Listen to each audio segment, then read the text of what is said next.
क्या आप जानते हैं कि बर्तानिया की सबसे बड़ी डकैती एक इतालवी पले बवाए ने सिर्फ 43 मिनट में की थी? 1987 में वालेरो विची ने नाइटस बुर्ज सेफ डिपॉजिट सेंटर में पहले एक कस्टमर की तरह जाकर पूरी जगह का जायजा लिया। फिर बैनक हॉलीडे के दौरान अंदर से ही सिक्योरिटी सिस्टम बंद कर दिया। इसकी टीम ने पेशावराना डरलंग मशीनों से 120 डिपॉजिट बक्सेस खोले, 60 मिलियन पाउंड्स का सोना, जवाहरात और नकदी लेकर फरार हो गए।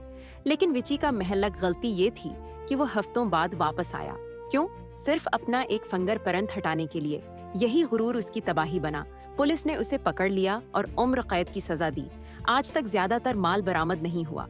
कभी कभी कामिल जर्म भी मुजरिम के गुरूर की वजह से नाकाम हो जाता है।